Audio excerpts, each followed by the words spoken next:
आज हम chapter start कर रहे हैं breathing and exchange of gases. Breathing and exchange of gases वाला जो चैप्टर है, छोटा सा चैप्टर है, थोड़े से इसके अंदर पॉइंट्स हैं। उन पॉइंट्स के बारे में हमें बात करनी है। सबसे पहले अगर देखें कि इस चैप्टर में हमें किन किन टॉपिक्स की बात करनी है। देखो, सबसे पहले हमें बात करनी है ब्रीथिंग के बारे में कि ब्रीथिंग क्या होता है।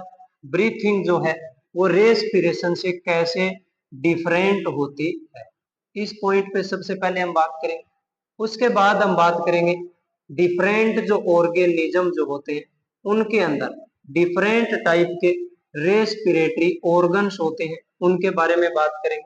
थर्ड नंबर पे हम बात करेंगे ह्यूमन रेस्पिरेटरी सिस्टम के बारे में।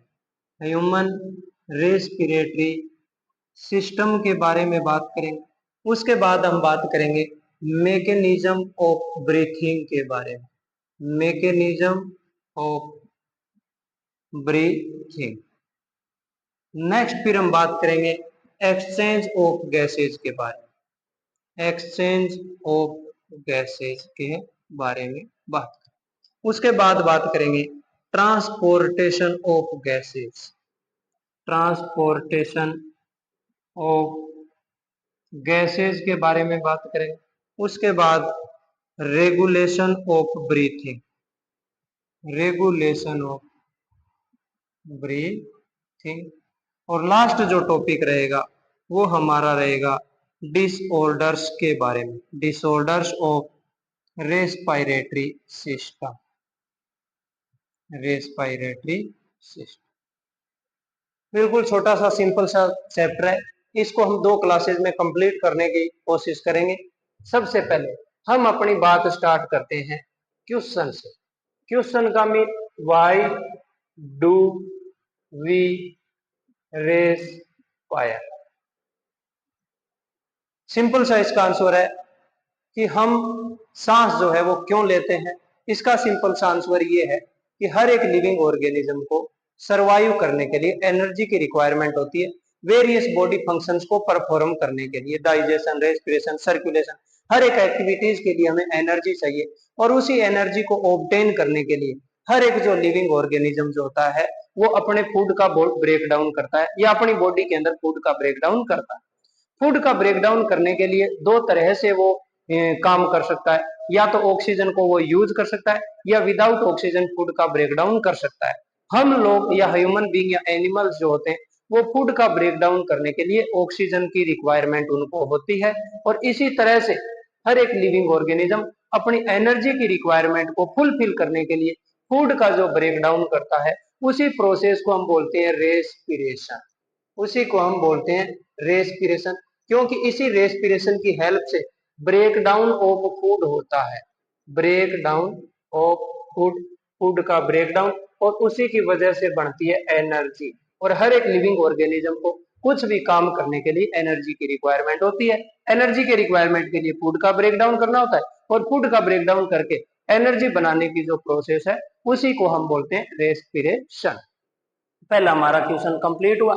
सेकंड पॉइंट में हम बात कर सकते हैं कि ये जो 2 टर्म लिख रखी है ब्रीथिंग एंड रेस्पिरेशन, एनसीईआरटी के अकॉर्डिंग ब्रीथिंग जो है उसी को हम कॉमनली रेस्पिरेशन बोलते हैं, लेकिन इनमें कुछ डिफरेंस होता है, कुछ मेजर डिफरेंस होते हैं, उनके बारे में हम बात करते हैं। सबसे पहले हम यहाँ पे अपना पॉइंट लिखते हैं ब्रीथिंग, कि how can we define breathing और how it is different from respiration. Breathing और रेस्पिरेशन, सबसे सिंपल बात कि ये जो ब्रीथिंग जो है ये रेस्पिरेशन का फर्स्ट स्टेप होता है। Breathing is the first step of respiration, पहली बात ये लिख सकते हैं। दूसरी बात, ब्रीथिंग के अंदर हम सिर्फ और सिर्फ गैसेज का एक्सचेंज करते हैं लंग्स और इन्वायरमेंट के बीच। तो इसकी सिंपल सी हम डेफिनेशन लिखना चाहें तो ये कह सकते हैं the exchange of gases, the exchange of gases between lungs and environment, lungs and environment, lungs और इन्वायरमेंट के बीच सिर्फ हम जो गैसेज का एक्सचेंज करते हैं that process is called respiration, वही that process is called breathing. वहीं पे हम उसी रेस्पिरेशन की अगर डेफिनेशन लिखें तो हम लिख सकते हैं the break down of food to produce energy, to produce energy, यानी एनर्जी को बनाने के लिए हमारी बॉडी में जो फूड का ब्रेकडाउन होता है that is called respiration. Second difference अगर हम लिखें तो breathing is simple and short process, simple and short process, लेकिन respiration it is long and complex process, long and complex process. Breathing के अंदर सिंपली सिर्फ गैसेज का एक्सचेंज होता है, किसी तरह की कोई केमिकल रिएक्शंस टेक प्लेस नहीं करती। तो सिंपली ये जो है ये एक मैकेनिकल प्रोसेस है, मैकेनिकल प्रोसेस, या इसी को हम बोल सकते हैं केवल ये फिजिकल प्रोसेस, फिजिकल प्रोसेस। लेकिन ये वाली रेस्पिरेशन जो है ये एक बायोकेमिकल प्रोसेस है, इसके अंदर केमिकल रिएक्शंस होती है, बायोकेमिकल प्रोसेस है। सिंपल एंड शॉर्ट प्रोसेस का मीन कि ये जो ब्रीथिंग जो है केवल 2 स्टेप में कंप्लीट हो जाती है। अगर इसके अंदर हम स्टेप्स देखें तो पहला स्टेप होता है इनहेलेशन, या जिसको जनरली इंस्पायरेशन भी बोलते हैं। सेकंड स्टेप इज एक्सहेलेशन या एक्सपायरेशन भी हम कह सकते हैं। लेकिन रेस्पिरेशन ये एक लंबी प्रोसेस है, लॉन्ग प्रोसेस है। इसके अंदर अगर हम स्टेप्स की बात करें तो सबसे पहला स्टेप जैसा अभी आपको पता चला ब्रीथिंग, गैसेज एक्सचेंज करना। Second step that is called external respiration, external respiration. Third step की बात करें ट्रांसपोर्टेशन, ट्रांसपोर्टेशन। फोर्थ स्टेप की बात करें इंटरनल रेस्पिरेशन, इंटरनल रेस्पिरेशन। और फिफ्थ स्टेप की अगर बात करें तो सेल्यूलर रेस्पिरेशन, सेल्यूलर रेस्पिरेशन। ये 5 स्टेप में जाकर के कंप्लीट होता है। फर्स्ट स्टेप लंग्स और इन्वायरमेंट के बीच गैसेज एक्सचेंज करना। सेकंड स्टेप अपने बॉडी के अंदर एल्वियोलाई और ब्लड कैपिलरीज के बीच गैसेज एक्सचेंज करना।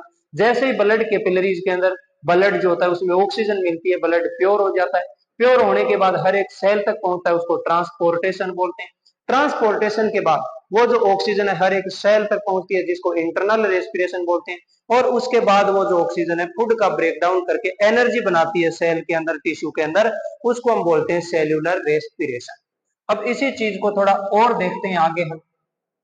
इनहेलेशन और एक्सहेलेशन में अगर हम डिफरेंस देखें, inhalation and second term is exhalation. Inhalation का mean intake of, intake of O2 enriched air, O2 enriched air. O2 या ऑक्सीजन से जो इनरिच्ड एयर होती है उसको हमारे लंग्स के अंदर की तरफ लेना, इनहेलेशन। वहीं पे CO2 enriched air, CO2 enriched air जो है उसको अगर हम हमारी बॉडी से रिमूव करते हैं लंग्स के थ्रू, उसको हम बोलते हैं एक्सहेलेशन। वहीं पे इनहेलेशन जो है ये कंप्लीट होने में 0.2 सेकंड लेती है, एक्सहेलेशन कंप्लीट होने में 0.3 सेकंड जो है वो लेती है। वहीं पे अगर बात करें इनहेलेशन वो एक एक्टिव प्रोसेस है, एक्टिव प्रोसेस, क्योंकि इसके अंदर एनर्जी जो है वो इन्वेस्ट करना पड़ता है। एक्सहेलेशन जो है वो एक पेसिव प्रोसेस है, पेसिव प्रोसेस यानी इसके अंदर एनर्जी का इन्वेस्टमेंट नहीं होता। इनहेलेशन जो है अगर इस दौरान हम देखें एयर का कंपोजिशन, इस टाइम हम कौन कौन सी एयर जो है या कौन कौन सी गैसेज जो है वो अंदर लेते हैं। सबसे पहले नाइट्रोजन लेते हैं 78%, ऑक्सीजन लेते हैं 21%, और वहीं पे CO2 भी लेते हैं 0.03%। लेकिन एक्सहेलेशन में कंपोजिशन की अगर हम बात करें कि जब हम एयर को रिमूव करते हैं हमारी बॉडी से तब एयर का क्या कंपोजिशन रहता है। यहाँ पे नाइट्रोजन को हम डायरेक्ट यूज नहीं कर पाते, 78% बाहर निकाल देते, ऑक्सीजन 5% यूज करके 16% निकालते हैं, और CO2 जो है वो 4 to 5% CO2 जो है उसको हम एक्सहेल कर देते हैं या बॉडी से बाहर निकाल देते ये हमारा सबसे पहला पॉइंट या पहला टॉपिक जो ब्रीथिंग एंड रेस्पिरेशन के बारे में था, आपको क्लियर हुआ होगा। अब हम चलते हैं सेकंड पॉइंट पे या सेकंड टॉपिक पे, जिसको हम बोलते हैं रेस्पिरेटरी ऑर्गन्स। यानी रेस्पिरेटरी ऑर्गन्स जो है किसी भी लिविंग ऑर्गेनिज्म के अंदर रेस्पिरेशन करने के लिए जो ऑर्गन होता है, that is called respiratory organ. और किसी ऑर्गेनिज्म में किस तरह का रेस्पिरेटरी ऑर्गन होगा, ये दो बातों पे डिपेंड करता है। एक तो वो जो ऑर्गेनिज्म जो है उसका हैबिटेट कैसा है, यानी वो ऑर्गेनिज्म कहाँ पे रह रहा है, इस बात पे डिपेंड करता है कि उसके पास रेस्पिरेटरी ऑर्गन क्या होगा। और दूसरा डिपेंड करता है उसके लेवल ऑफ ऑर्गेनाइजेशन पे। Level of organisation, level of organisation का मीन कि उसके अंदर सिर्फ सेल्स प्रेजेंट है, या सेल्स मिलकर के टिश्यूज बन गए हैं, या टिश्यूज मिलकर के ऑर्गन बन गए हैं, या ऑर्गन मिलकर ऑर्गन सिस्टम बन गए हैं, उसको बोलते हैं लेवल ऑफ ऑर्गेनाइजेशन। हैबिटेट का मीन कि वो लिविंग ऑर्गेनिज्म जो है वो कहाँ पे सरवाइव कर रहा है। हैबिटेट के बेसिस पे ऑर्गेनिज्म अगर पानी के अंदर रह रहा है, वाटर में रह रहा है, तो एक्वाटिक ऑर्गेनिज्म बोल देंगे। अगर वो जमीन के ऊपर रह रहा है तो उसको हम टेरेस्ट्रियल ऑर्गेनिज्म बोल देंगे। और वहीं पे लेवल ऑफ ऑर्गेनाइजेशन की बात करें तो या तो किसी ऑर्गेनिज्म के अंदर सेल्स और टिश्यूज हो सकते हैं, या फिर किसी ऑर्गेनिज्म के अंदर ऑर्गन या फिर ऑर्गन सिस्टम हो सकते। अगर कोई सिंपल सा आप सब जानते हैं, अगर कोई ऑर्गेनिज्म पानी के अंदर या जमीन के ऊपर रह रहा है, पानी में रह रहा है, तो उसके पास रेस्पिरेशन के लिए होंगे गिल्स। जैसे एक्वाटिक ऑर्गेनिज्म, फिशेज वगैरह गिल्स होते हैं उनके पास रेस्पिरेशन के लिए। अगर कोई लिविंग ऑर्गेनिज्म सरवाइव कर रहा है जमीन के ऊपर, तो वो किससे रेस्पिरेशन कर सकता है, उसके पास रेस्पिरेशन के लिए स्किन हो सकती है, वो रेस्पिरेशन के लिए यूज कर सकता है लंग्स का। वहीं पे कुछ ऑर्गेनिज्म ऐसे जिनके पास रेस्पिरेशन के लिए सेल्स या टिश्यू जिनके पास केवल बॉडी ऑर्गेनाइजेशन के फॉर्म में है, तो उनके पास कोई स्पेशलाइज्ड ऑर्गन नहीं होते रेस्पिरेशन के लिए, तो वो अपनी जनरल बॉडी सरफेस से रेस्पिरेशन कर सकते हैं। जनरल बॉडी सरफेस जो है वो उसी से डायरेक्ट गैसेज का एक्सचेंज कर सकते हैं। वहीं पे जिनके अंदर ऑर्गन और ऑर्गन सिस्टम डेवलप हो गए, तो वो रेस्पिरेशन के लिए गिल्स भी यूज कर सकते हैं, लंग्स भी यूज कर सकते हैं, और स्किन भी यूज कर सकते हैं। फ्रॉग वगैरह जो है वो ब्यूकोफेरिंक्स वाला रीजन भी रेस्पिरेशन के लिए यूज करते हैं। ये हम रेस्पिरेटरी ऑर्गन्स में वो डिफरेंट टाइप के देख सकते हैं। कुछ अलग ऑर्गेनिज्म, कुछ 5 4 ऑर्गेनिजम्स के बारे में आपकी एनसीईआरटी में लिखा हुआ है कि वो किससे रेस्पिरेशन करते हैं। अगर हम बात करते हैं सिंपल ऑर्गेनिजम्स की, सिंपल ऑर्गेनिजम्स का मीन जैसे सबसे पहले अगर हम बात करें पोरीफेरा की, पोरीफेरा, या फिर सिलेंट्रेटा, सिलेंट्रेटा, या फिर प्लेटी हेलमिंथस के ऑर्गेनिज्म, प्लेटी हेलमिंथस। ये जो ऑर्गेनिज्म होते हैं ये अपनी जनरल बॉडी सरफेस से रेस्पिरेशन करते हैं, जनरल बॉडी सरफेस से रेस्पिरेशन करते हैं। इनके पास कोई स्पेशलाइज्ड ऑर्गेनिज्म ऑर्गन जो है वो रेस्पिरेशन के लिए नहीं होता। वहीं पे बात अगर करें हम अर्थवॉर्म की, अर्थवॉर्म जो होता है वो अपनी मोइस्ट स्किन से रेस्पिरेशन करता है। मोइस्ट स्किन से, उसकी जो स्किन होती है वो मोइस्ट होती है, उसी से वो रेस्पिरेशन करता है, गैसेज का एक्सचेंज करता है। अगर हम बात करें एक्वाटिक आर्थ्रोपोड्स की, एक्वाटिक आर्थ्रोपोड्स एंड मोलस्कन्स की, मोलस्कन्स की बात करें तो ये जो ऑर्गेनिज्म होते हैं रेस्पिरेशन के लिए यूज करते हैं गिल्स। वहीं पे अगर हम बात करें फाइलम वर्टिब्रेटा की, वर्टिब्रेटा के अंदर जो फिशेज जो होती हैं वो रेस्पिरेशन के लिए यूज करती हैं गिल्स। और बचे हुए जो और ऑर्गेनिज्म जिसके अंदर आ जाते हैं एम्फीबियंस, एम्फीबियंस, उसके बाद आ जाते हैं एविज, और आ जाते हैं रेप्टाइल्स, और आ जाते हैं मैमल्स। ये सारे के सारे जो ऑर्गेनिज्म है रेस्पिरेशन के लिए यूज करते हैं लंग्स का, ये सारे के सारे यूज करते हैं लंग्स का।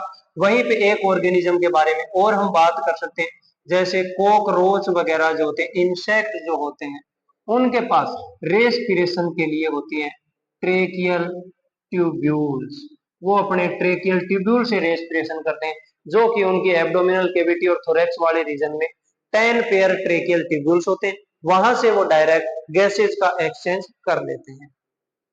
लेकिन फ्रॉग एक ऐसा भी एनिमल होता है जो रेस्पिरेशन के लिए डिफरेंट टाइप के ऑर्गन्स यूज कर सकता है।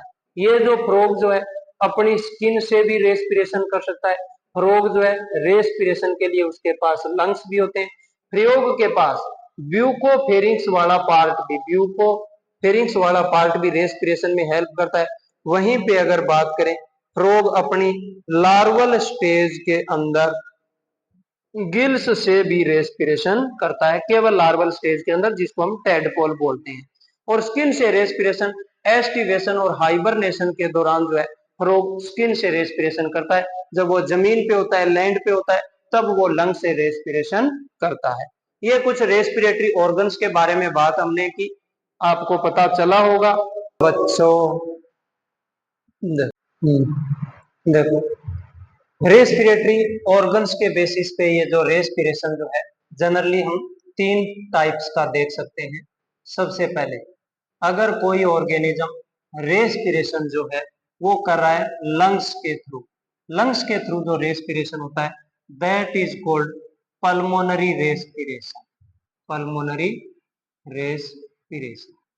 वहीं पे अगर कोई ऑर्गेनिज्म रेस्पिरेटरी ऑर्गन के रूप में यूज कर रहा है अपनी स्किन को, तब उसको हम रेस्पिरेशन बोलते हैं क्यूटेनियस रेस्पिरेशन।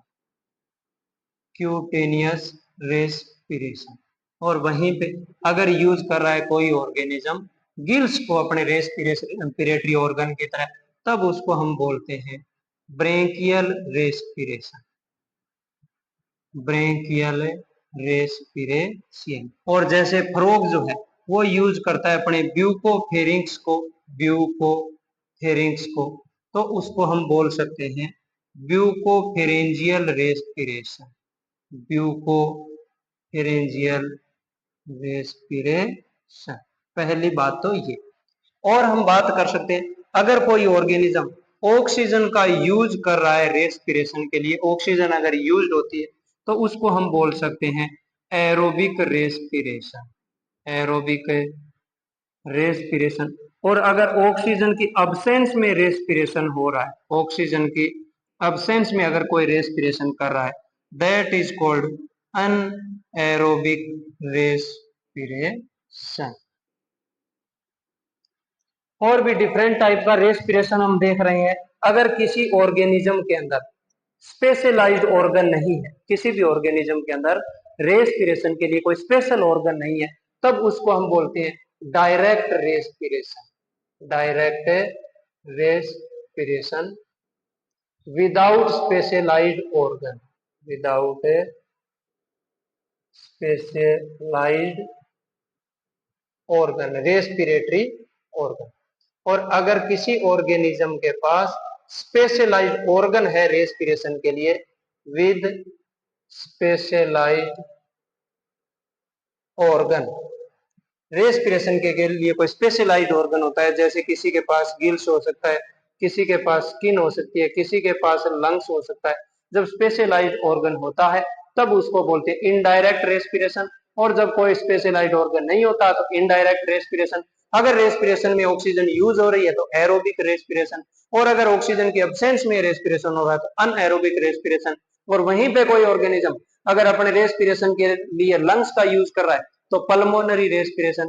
और वहीं पे कोई ऑर्गेनिज्म अगर स्किन का यूज कर रहा है तो फिर क्यूटेनियस रेस्पिरेशन। और गिल्स का यूज कर रहा है तो उसको ब्रेंकियल रेस्पिरेशन। और ब्यूकोफेरिंक्स का यूज कर रहा है जैसे प्रो करता है तो उसको हम बोलते हैं ब्यूकोफेरेंजियल रेस्पिरेशन।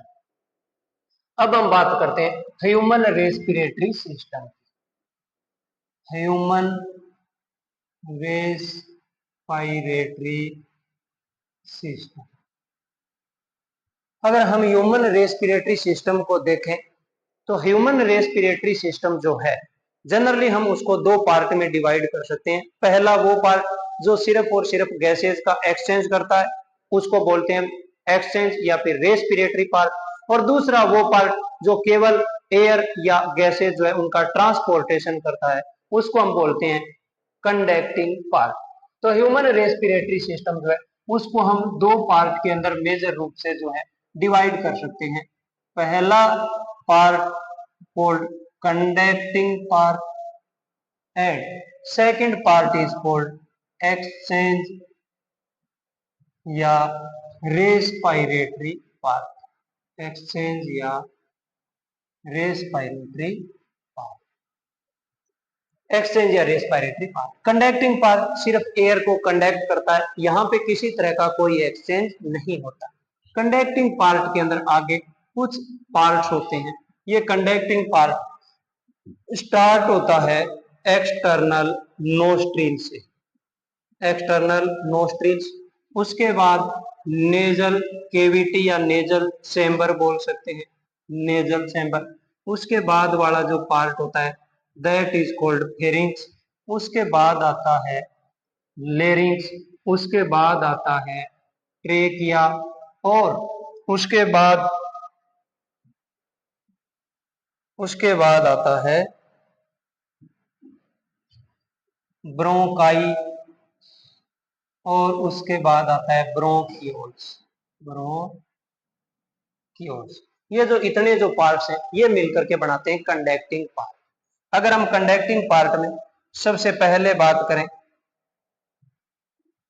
सबसे पहले ये जो नेजल चैम्बर या नेजल जो केविटीज होती है उसके अंदर सबसे पहले हेयर लाइक स्ट्रक्चर्स प्रेजेंट होती है, हेयर्स प्रेजेंट होते हैं। इसके अलावा इसके अंदर प्रेजेंट होते हैं ओल्फैक्टरी लोब, और एक प्रेजेंट होती है mucus membrane. Mucus membrane, mucus membrane है, हेयर्स जो होते हैं ये मेनली काम करते हैं, हेयर्स डस्ट पार्टिकल वगैरह जो होते हैं उनको प्योरीफाई, एयर को प्योरीफाई करने का काम करते हैं। और वहीं पे ये जो म्यूकस मेम्ब्रेन होती है उन डस्ट पार्टिकल को और उनको अपने अंदर ट्रैप करके हमारे लंग्स में जाने से रोकते हैं। वहीं पे अगर हम बात करें फेरिंक्स की, फेरिंक्स की बात करें तो ये जो फेरिंक्स जो है इसके अंदर ये कॉमन पाइप होता है, कॉमन पाइप, कॉमन पाइप और food and air, food and air. इसकी लोकेशन के हिसाब से ये जो फेरिंक्स जो है इसको हम तीन पार्ट में डिवाइड कर सकते हैं। जो फेरिंक्स नोज के पीछे होता है दैट इज कॉल्ड नेजोफेरिंक्स। उसके बाद जो फेरिंक्स हमारे मुख गुहा या ओरल केविटी के पीछे होता है उसको बोलते हैं ओरोफेरिंक्स। और थर्ड जो पार्ट होता है जो लेरिंग्स के पीछे होता है उसको हम बोलते हैं लेरिंगोफेरिंक्स। उसके बाद जो पार्ट आता है दैट इज लेरिंग्स। लेरिंग्स का मीन क्या, लेरिंग्स जो होता है सबसे पहले तो ये साउंड प्रोड्यूस करता है, इसीलिए इसको बोलते हैं साउंड बॉक्स। इसके अलावा ये जो लेरिंग्स जो है ये हमारी बॉडी के अंदर एक कार्टिलेजिनियस स्ट्रक्चर होती है, कार्टिलेजिनियस स्ट्रक्चर होती है, और जिसका साइज जो है 4 to 5 सेंटीमीटर होता है। कार्टिलेजिनियस स्ट्रक्चर है, इसके अंदर 9 कार्टिलेज प्रेजेंट होते हैं। उस 9 कार्टिलेज में से 3 जो कार्टिलेज पेयर्ड होते हैं और 3 कार्टिलेज जो होते हैं अनपेयर्ड होते हैं। इस लेरिंग्स का, चलो लेरिंग्स के बारे में आगे थोड़ा सा डिटेल में हम लिखते हैं। सबसे पहले देखो अगर हम बात करें लेरिंग्स की, लेरिंग्स, लेरिंग्स, लेरिंग्स, इसी लेरिंग्स को जनरली, इसी लेरिंग्स को जनरली हम बोलते हैं साउंड बॉक्स, क्योंकि ये साउंड प्रोड्यूस करने का काम करता है। ये जो लेरिंग्स है एक कार्टिलेजिनियस स्ट्रक्चर है, इसके अंदर 9 कार्टिलेज होते हैं, 9 कार्टिलेज। उन 9 में से 3 कार्टिलेज जो होते हैं वो पेयर्ड होते हैं और 3 कार्टिलेज जो है वो अनपेयर्ड होते हैं। अगर इसकी बात करें लोकेशन की, ये प्रेजेंट होता है anterior side of, anterior side of neck, और इसके अगर साइज की बात करें तो ये 4 से 5 सेंटीमीटर इसका साइज होता है। इस लेरिंग्स की जो ओपनिंग जो होती है जहां से ये ऊपर की तरफ खुलता है दैट इज कॉल्ड ग्लोटिस। और इस ग्लोटिस का जो कवर जो होता है, इसकी जो कवरिंग करता है, दैट इज कॉल्ड एपिग्लोटिस। और ये जो एपिग्लोटिस ग्लोटिस होता है, ये इलास्टिक कार्टिलेजिनियस स्ट्रक्चर होती है, इलास्टिक कार्टिलेजिनियस स्ट्रक्चर होती है।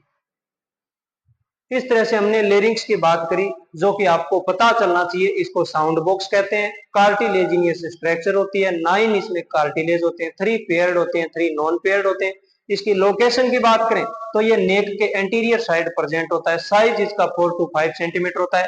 ओपनिंग, इसकी ओपनिंग को ग्लोटिस बोलते हैं, जहां से एयर अंदर जाती है ट्रेकिया के, और इस ग्लोटिस के ऊपर एक कवरिंग होती है, ढक्कन होता है, जिसको हम एपिग्लोटिस बोलते हैं। ये जो एपिग्लोटिस होता है, ये फूड को ट्रेकिया के अंदर जाने से प्रिवेंट करता है। इसके अलावा ये जो सबसे बड़ा लार्जेस्ट जो कार्टिलेज होता है, इसके अंदर largest cartilage, that is thyroid cartilage. Thyroid cartilage सबसे बड़ा होता है, और ये आगे जाकर के मेल के अंदर बनाता है एडम्स एप्पल। और ये जो एडम्स एप्पल जो होता है, ये साउंड को हैवी करता है। इसी की वजह से मेल की जो साउंड है वो हैवी होती है। ये बात हमने पढ़ी है लेरिंग्स के बारे में। उसके बाद जो अगला अपना जो पॉइंट है, उसमें हमें पढ़ना है फेरिंग्स के बारे में। देखो, फेरिंग्स, अगर हम बात करें फेरिंग्स की, लेरिंग्स लेरिंग्स फेरिंग्स तो पहले पढ़ लिया, अभी हमें पढ़ना ट्रेकिया के बारे में। देखो,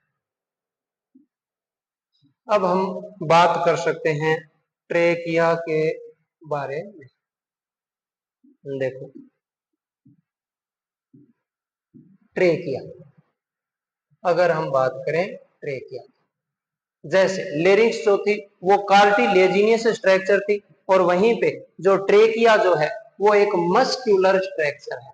ये मसल से बनी हुई है, मस्क्यूलर स्ट्रक्चर है, और इसके चारों तरफ प्रेजेंट होती है C shaped cartilage, C shaped cartilage. और ये जो सी शेप्ड कार्टिलेज क्या करती हैं, prevent collapsing, prevent collapsing when air is absent in it. ये जो सी शेप्ड कार्टिलेज होती है, ये 16 to 20 होती है, और ये जो ट्रेकिया जो होता है, ये 10 to 12 सेंटीमीटर लॉन्ग होता है, 10 to 12 सेंटीमीटर लॉन्ग होता है, मस्कुलर स्ट्रक्चर होती है।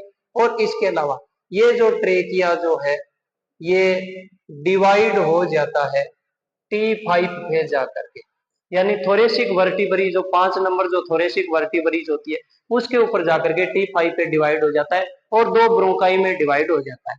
थोड़ा सा थोरेसिक वर्टिब्री के बारे में अगर आपको बताया जाए, आपको पता है आपके पास प्रेजेंट होती है बैकबोन, रीढ़ की हड्डी या वर्टिब्रल कॉलम।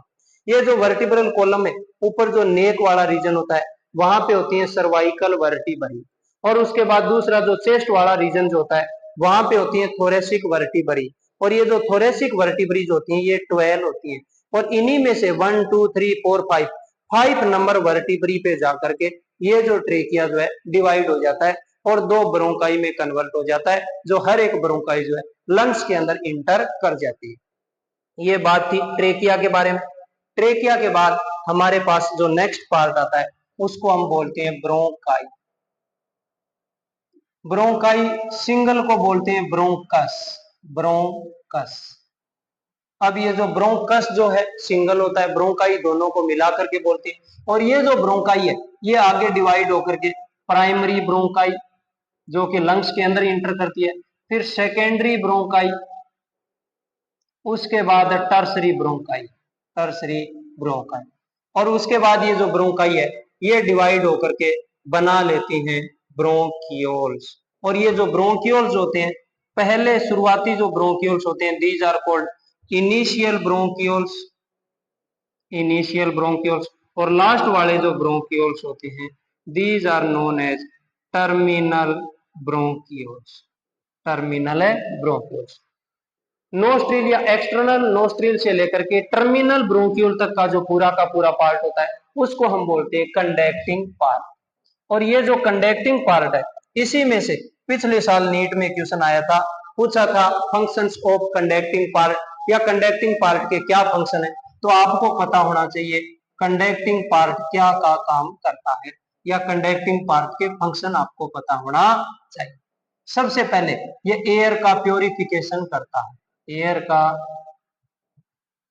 प्योरिफिकेशन करता है, प्योरीफाई करता है, डस्ट पार्टिकल को रिमूव कर देता है। इसके अलावा ये एयर को ह्यूमिडिफाई करता है, यानी ह्यूमिडिफिकेशन का काम करता है। और थर्ड जो काम होता है, ये टेम्परेचर को, एयर के टेम्परेचर को रेगुलेट करता है। एयर का जो टेम्परेचर जो है उसको ये रेगुलेट करता है, टेम्परेचर रेगुलेट करता है। यानी एयर का जो टेम्परेचर है उसके टेम्परेचर को बॉडी टेम्परेचर पे लेकर के आता है या बॉडी के बराबर उस एयर का टेम्परेचर करता है। ये इसका मेन काम होता है। वहीं पे हमें दो बात नोट लगा करके यहाँ पे याद रखनी चाहिए। जैसे सबसे पहले conducting part, conducting part present between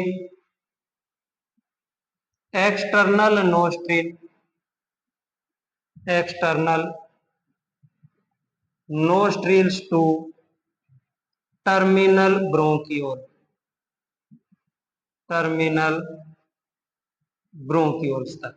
और दूसरी बात ये C shaped cartilage, C shaped cartilage are present from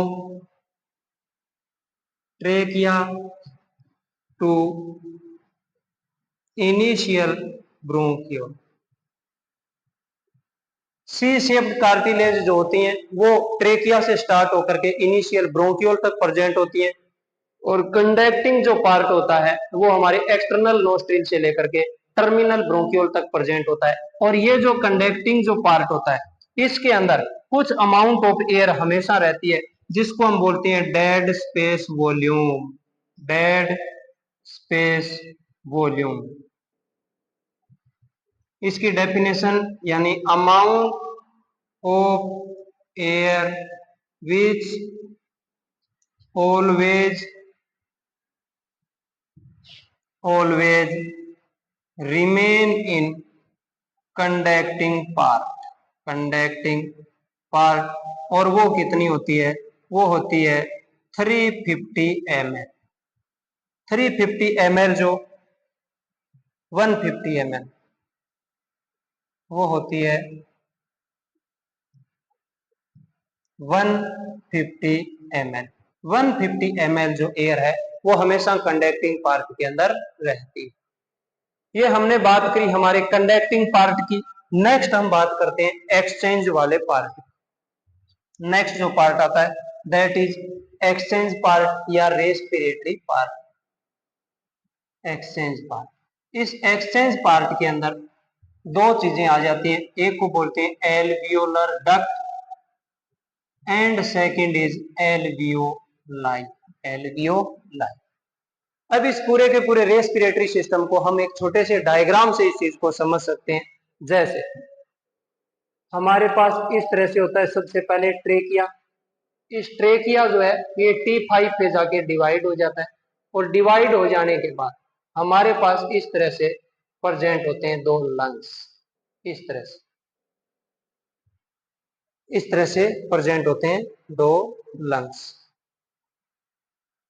क्योंकि राइट लंग थोड़ा सा, ये वाला जो लंग है थोड़ा बड़ा होता है, ये वाला लंग, ये वाला इस तरह से थोड़ा बड़ा होता है और ये वाला थोड़ा छोटा होता है। देखो अब यहाँ पे अगर बात करें ट्रेकिया, ट्रेकिया यहाँ से आगे जाकर के होगा ये डिवाइड, ये डिवाइड होगा तो इस तरह से प्राइमरी ब्रोंकस बनेंगे, फिर ये सेकेंडरी ब्रोंकस बनेंगे और ये जो सेकेंडरी ब्रोंकस है आगे जाकर के इस तरह से टर्सरी ब्रोंकस, ब्रोंकाई बना लेंगे और ये जो टर्सरी ब्रोंकाई जो है ये आगे जाकर के इनिशियल ब्रोंकियोल बनाएंगे, इनिशियल ब्रोंकियोल है वो टर्मिनल ब्रोंकियोल बनाएंगे और ये जो टर्मिनल ब्रोंकियोल जो है ये लास्ट में जाकर के और पतली पतली ऐसे एल्वियोलर डक्ट बनाएंगे और वो एल्वियोलर डक्ट जो है वो इस तरह से इरेगुलर शेप की स्ट्रक्चर बना लेती हैं जिनको हम बोलते हैं एल्वियोलाई।